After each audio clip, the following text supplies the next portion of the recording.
What does it feel like to live from your true, authentic essence?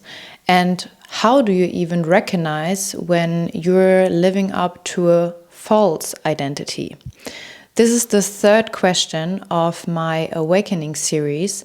And in the previous two videos in this series, I've talked about my awakening stories, but also about the illusion of identity. And today, this topic is all about your realness, your rawness, your truth, authentic embodiment of who you truly are.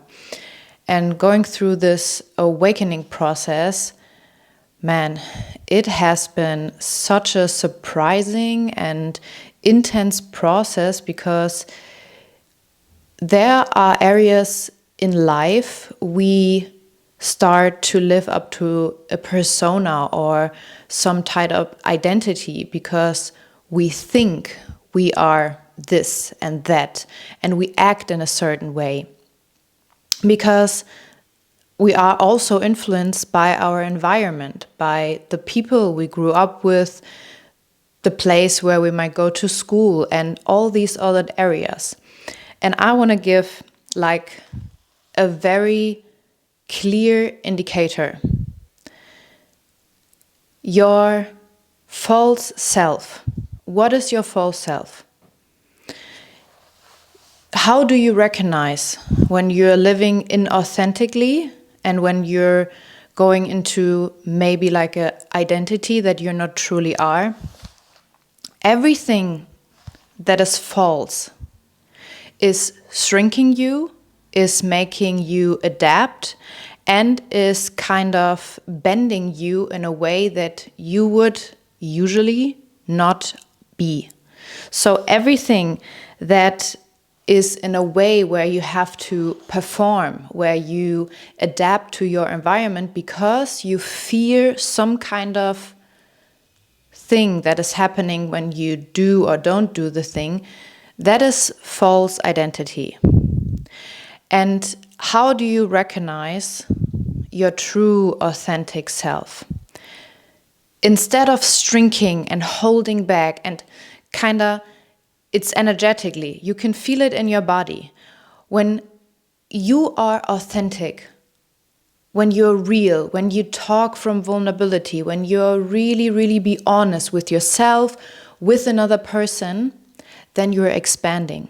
We see people that are so magnetic and so authentic, and we look at them and think, oh my God, it's so nice to listen to that person, because that person allows themselves to be expansion in that moment, to open up, to be authentic in that moment, to speak up, to be lovable, to be loving. And again, expansion, to be authentic, doesn't have to be loud. It just has to be real and from the heart. And you can feel it with your whole body. When you're authentic, when you're real, when you're from your essence, from the depth of your heart, from your soul, then you expand. You are in your heart and in your body. You don't think about, oh, how does these words sound? What am I going to say next? Does the person in front of me understands me? That is a coping mechanism, and that is a false self. That has been learned maybe in childhood because you had to adapt, maybe in some kind of environment where you went to school or around certain people. That is also where people pleasing is formed. We are pleasing the other person because we want to get something. We want to get approval. We want to get a connection. But that is not true connection. That is manipulation. Because in that moment, you are bending your own self in the cost of your truth to receive something from another person, which is not real in the first place. So again, this trueness, this raw, authentic self, the essence that you are, and to talk from your essence, to be in that moment, in your body, that is all about the expansion. And you can feel that energetically when someone is being real, even if it is very uncomfortable on the outside, even if people are disagreeing with that person. And it is the same when we're talking about the false self. So when you shrink, when you hold back, when you shut up, but instead you wanted to say something, you're acting from a false identity. And again, let's look at the perspective. Why would you act from a false identity? When we go back into the time when we grew up as a child, we are born into an environment where we don't have influence on in the first few years, because we are simply with that family and we cannot really change it. We just have to be with them. And you, every one of us as a child, is so intelligent, and it just shows our way, our ability to really move through life. We ask the question, who do I have to be and what do I have to do to be part of this family, to be seen, to be recognized, to be loved? And sometimes these questions guide us to a copy mechanism, not a real connection. Maybe you learned when you were not saying anything at all, that would be welcomed. When you would not get angry, then you're a good child. If you don't cry, then you're a good girl or a good boy. So these are all false identity, and they're conditioned to a certain behavior, and that is not real. That is not unconditional love. And I'm not coming from a place of blaming, rather acknowledging why you might copy yourself, why you choose a coping mechanism in certain situation. So when you see and feel, you can have more understanding for yourself. And now is the time to take back your energy, to be really connected to yourself, to your essence. And maybe that means you need to take a step back from certain people. Maybe it means that you totally change your work environment or the place where you live. Maybe it means you starting a new hobby, and be really interested in yourself. Be interested in your soul and the depth of who you truly are, and be open to what is been going to be revealed to you, because there's a beautiful, beautiful gift inside of you no one else can see but you, and with the help of God. And for me, it was, I was very shocked, because I always thought I did not had a traumatic childhood. I always thought I would be like, I would have the perfect childhood and there was nothing really to complain about. And when I was going through my spiritual awakening, things would have been revealed to me from the depth of my being. And it was so, I was so sad and so shocked, and it was more my ego. My ego was kind of sad and also broken in some terms, and that's where the term ego death comes from. And I definitely went through that. And I had to see and feel that the soul is always listening. Like, even if you can't remember your childhood, like you cannot see it in pictures, but you feel everything. You feel everything. If you're in that environment and your parents might have trauma and they had some things they never worked through, of course, in some kind of way you absorb that. And having that empathy and that understanding really helped me to take a step back and to acknowledge my true self. And that is something no one can give you. You have to walk that path.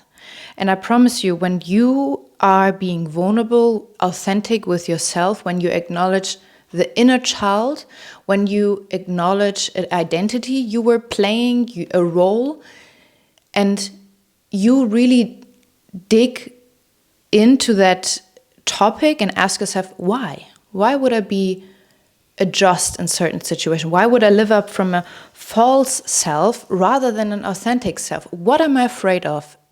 Is it that rejection?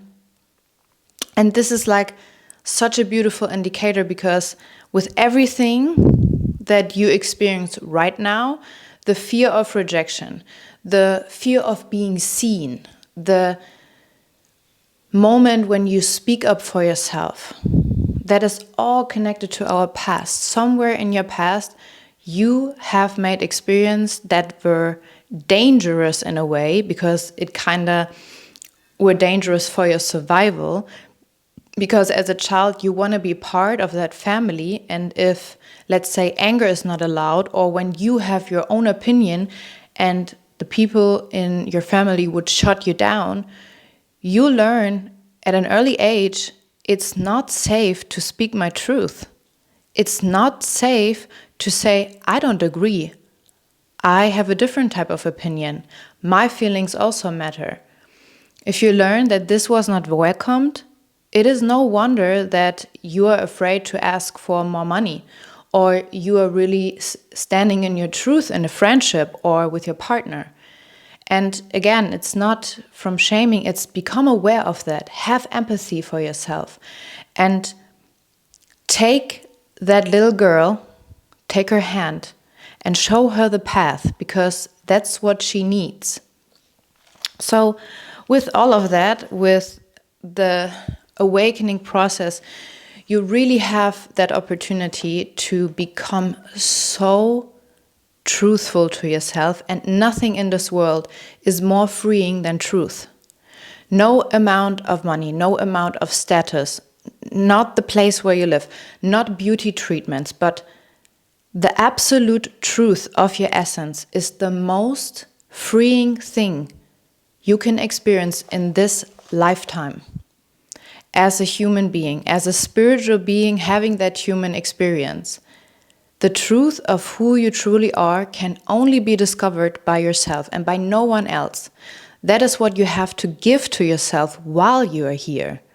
And that is the beauty, how we connect more authentically with each other, because we allow that other person to really experience who they truly are, and not from a false identity, and not from false acting or anything else. And that makes life beautiful and more truthful to each other. So if you're going through like this process of awakening, you're realizing things, you're feeling it in your whole body, and it's like a purging, like your nervous system is literally purging that energy you have been living by, the false identity, for most of your life. So have patience with yourself, have empathy, because there is like no ending line to it. You have to feel it day by day, week to week, month to month, maybe years. For me, it took me almost 3 years. So I know my whole nervous system, there were things in my subconscious I didn't even know they exist, right? That's why it's subconscious. And I had to remain open, and I had to trust, and I had to stay connected to God, because I would say over and over again, God, please, don't let me break, let me free myself from it.